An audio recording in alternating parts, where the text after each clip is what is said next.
Hey guys, கடைசியா நம்ம சேனல்ல பாத்தீங்கன்னா Flipkart or Reselling app Shopsy பத்தி ஒரு டீடைலான ஒரு வீடியோ வந்து போட்டுருந்தோம். நீங்க அந்த வீடியோ வரைக்கும் பார்க்கணும்னா டிஸ்கிரிப்ஷன்ல லிங்க் தரேன். அந்த வீடியோ பார்த்துட்டு இந்த வீடியோ வந்து பாருங்க. அப்பனா உங்களுக்கு Shopsy பத்தி நீங்க டீடைலா தெரிஞ்சுக்கலாம். இந்த நம்ம எதை பத்தி பார்க்க போறோம்னா நான் வந்து Shopsyல ஒரு ரீசெல்லர் ஜாயின் பண்ணி ஒரு ப்ராடக்ட்டை நான் வந்து சேல் பண்ணியிருக்கேன். என்னோட எக்ஸ்பீரியன்ஸ் வந்து Shopsy பத்தி உங்க கூட நான் வந்து ஷேர் பண்ணிக்க போறேன். நீங்க வந்து அப்போ Shopsy பத்தி A to Z ஃபுல்லா நீங்க தெளிவா வந்து தெரிஞ்சுக்கிட்டு நீங்கள் ரீசேல் பண்ண ஸ்டார்ட் பண்ணிடலாம். அதுக்கு இந்த வீடியோ வந்து கடைசி வரைக்கும் முழுமையாக பாருங்கள். ஏன்னா ஷாப்ஸில் ஒரு கடியான ஒரு விஷயம் இருக்குது, அதை தெரிஞ்சுக்க வீடியோ முழுமையாக பாருங்கள். வாங்க இப்போது வீடியோக்குள்ள போகலாம்.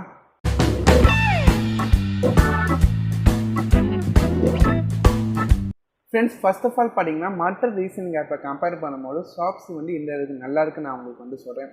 மற்ற ரீசெல்லிங் ஆப்லாம் பார்த்தீங்கன்னா உங்களுக்கு ப்ராடக்ட்ஸ் வந்து கொஞ்சம் கம்மியாக வந்து இருக்கும். ஆனால் ஃப்ளிப்கார்ட் இந்த ஷாப்ஸி ஆப்பில் பார்த்தீங்கன்னா உங்களுக்கு ப்ராடக்ட்ஸ்லாம் ரொம்பவே வந்து அதிகமாக இருக்குது. ஏன்னா ஃப்ளிப்கார்ட்டோட ஆப்னால ஃப்ளிப்கார்ட்டில் இருக்க எல்லா ப்ராடக்ட்ஸுமே பார்த்தீங்கன்னா ஷாப்ஸில் இருக்குது. ஆனால் நம்மளுக்கு ரீசேல் பண்ணுற மாதிரி வந்து சேஞ்ச் பண்ணியிருக்காங்க, அவ்வளோதான். ஆனால் இந்த ஷாப்ஸை நான் ஒரு ரீசேலாக ஜாயின் பண்ணி ஒரு ப்ராடக்ட் நான் வந்து சேல் பண்ணியிருக்கேன். அந்த ப்ராடக்ட் சேல் பண்ண அந்த எக்ஸ்பீரியன்ஸை நான் ஒன்று நினைக்கிறேன். இப்போ நான் வந்து ஷாப்ஸில் ஒரு ப்ராடக்ட் வந்து கஸ்டமருக்காக நான் வந்து ஆர்டர் பண்ண வச்சுக்கோங்க. கஸ்டமருக்குலாம் ஆர்டர் பண்ணல, எனக்கு என்ன ஒரு ப்ராடக்ட் வந்து ஆர்டர் பண்ணேன். நான் அந்த மாதிரி ப்ரொசீஜரில் நான் வந்து ஆர்டர் பண்ணேன். ஒரு ப்ராடக்ட் நான் வந்து ஆர்டர் பண்ணுறோம் பார்த்தீங்கன்னா ஃபஸ்ட்டு வந்து எனக்கு எவ்வளோ அந்த ப்ராடக்ட் மூலமாக ஏர்னிங்ஸ் வந்து வரப்போன்னு எனக்கு வந்து ஆப் வந்து காமிச்சிட்டாங்க. இந்த மாதிரி டீட்டெயில்ஸ்லாம் பார்த்தீங்கன்னா முன்னாடியே சொன்ன பார்த்தீங்கன்னா ஒரு வீடியோ வந்து போட்டிருக்கோம் ஷாப்ஸி பற்றி. அந்த நான் உங்களுக்கு வந்து சொல்லியிருக்கேன். அந்த வீடியோ நீங்கள் கண்டிப்பாக செக் பண்ணி பாருங்கள். மேலே ஐ பட்டன் லிங்க் வந்து கொடுத்துருப்பேன். இப்போது நான் வந்து ஒரு ப்ராடக்ட் ஆர்டர் பண்ணோன்னே எனக்கு ஏர்னிங்ஸ் வந்து காமிச்சிச்சு. கூட பண்ணிங்கன்னா ஆர்டர் பண்ணேன்னா ஒரு மெசேஜ் வந்து வருது. நான் வந்து ஷாப்ஸி வந்து எந்த நம்பர் மூலமாக நான் வந்து ஓப்பன் பண்ணோம், நம்பருக்கு ஒரு மெசேஜ் வந்து வருது. இந்த மாதிரி நீங்கள் ஆர்டர் வந்து பண்ணிட்டீங்கன்னு சொல்லி ப்ராடக்ட் நேம்லேருந்து எல்லாமே வந்துடுச்சு. கூட பண்ணிங்கன்னா யாருக்காக நான் வந்து ஆர்டர் பண்ணியிருக்கணும் அவருக்கும் ஒரு மெசேஜ் வந்து போயிடுச்சு. ரெண்டு மெசேஜுமே செக் பண்ணி பார்த்தோம்னா நம்மளுக்கு ஒரே மெசேஜ் தான். இல்லை என்ன தெரியுதுன்னா நம்மளுக்கு மெசேஜ்லேயே பார்த்தீங்கன்னா நம்ம எந்த ஆப் மூலமாக நம்ம வந்து ஆர்டர் பண்ணியிருக்கோன்னு நம்ம கஸ்டமருக்கு வந்து தெரிஞ்சது. இல்லை என்ன ப்ரோ இருக்குதுன்னு கேட்டிங்கன்னா நார்மலாக இருக்க மாட்டேன் ரீசெல்லிங் ஆப்பில் நம்ம ஒரு ப்ராடக்ட் வந்து ஆர்டர் பண்ணோம்னா நம்ம கஸ்டமருக்கு வந்து எந்த இடத்துலையும் நம்ம ஒரு ஆப் மூலமாக ப்ராடக்ட் வந்து ஆர்டர் பண்ணியிருக்கோம்னு தெரியாது. அப்போ நம்ம வந்து ஈஸியாக ரீசெல்லிங் வந்து பண்ணலாம். ஆனால் ஷாப்ஸில் நம்மளுக்கு மெசேஜே நம்மளுக்கு ஃப்ளிப்கார்ட் மூலமாக அந்த ஷாப்ஸி தான் நமக்கு ஃப்ளிப்கார்ட்டாக மெசேஜ்லேயுமே வருது. ஸோ மெசேஜில் நம்மளுக்கு கஸ்டமருக்கு ஃப்ளிப்கார்ட்னு மென்ஷன் பண்ணுறாங்கன்னா அதுக்கப்புறம் நம்மளோட கஸ்டமர் வந்து எப்படி நம்ம இந்த ப்ராடக்ட்ஸ் வந்து ஆர்டர் பண்ணுவாங்க இது நீங்கள் தெளிவான புரிஞ்சிடும். கூடவே பார்த்தீங்கன்னா நம்ம ஆர்டர் பண்ண ப்ராடக்ட் நம்மளுக்கு டெலிவரி ஆகிடுச்சு. அந்த ப்ராடக்ட் பேக்கேஜ் நீங்கள் வந்து பாருங்கள். இந்த பேக்கேஜ்லேயே பார்த்தீங்கன்னா கிளியராக நம்மளுக்கு ஃப்ளிப்கார்ட் தான் மென்ஷன் பண்ணிடுறாங்க. இப்போது நீங்கள் புரிஞ்சுக்க வேண்டியது என்னென்னா இப்போ நார்மலாக இருக்க ரீசெல்லிங் ஆப்பில் எந்த விதத்துமே நம்ம ஒரு ஆப் மூலமாக வாங்கியிருக்கோம்னு தெரியாத போது தான் நம்ம வந்து ரீசெல்லிங் வந்து பண்ண முடியும்.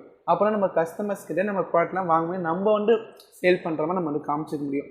ஆனால் ஷாப்ஸில் நம்ம வந்து ஒரு ப்ராடக்ட் ஆர்டர் பண்ணனே கஸ்டமருக்கு வந்து ஒரு மெசேஜ் வந்து போயிட்டு நீங்கள் ஒரு ஆப் மூலமாக வந்து வாங்கியிருக்கீங்க. ஒரே அந்த ப்ராடக்டோட பேக்கேஜ்லேயுமே பார்த்தீங்கன்னா நம்மளுக்கு கிளியராக ஆப் நேம் மென்ஷன் ஆகுது.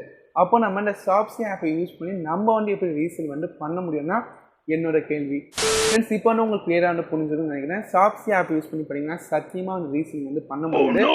ஏன் நான் எல்லாமே உங்களுக்கு டீட்டெயிலாக வந்து சொல்லிட்டேன். ஏன்னா இப்போ தான் லான்ச் ஆகிருக்கு ஷாப்ஸி ஆப் வந்து. ஃப்யூச்சரில் மேபி பார்த்தீங்கன்னா உங்களுக்கு ஃப்ளிப்கார்ட் மென்ஷன் பண்ணாமல் மேபி அவங்க சேஞ்ச் பண்ணலாம். சேஞ்ச் பண்ணதுக்கப்புறம் நம்ம ரீசேல் பண்ண ஈஸியாக இருக்கும். ஆனால் கரண்ட்டாக இப்போ ஷாப்ஸி ஆப் யூஸ் பண்ணி நம்ம ரீசேல் வந்து பண்ண முடியாது. வேணும்னா நம்மளுக்கு வந்து ப்ராடக்ட் வந்து வாங்கிக்கலாம். ஏன்னா ஃப்ளிப்கார்ட் மூலமாக வாங்குறது போல ஷாப்ஸி மூலமாக வாங்கும்போது ஒரு ஏர்னிங்ஸ் வந்து கிடைக்குது.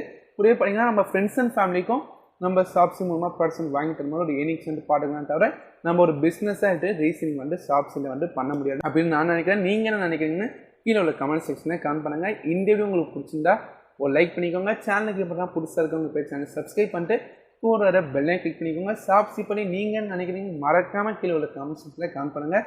தேங்க்ஸ் ஃபார் வாட்சிங். பை.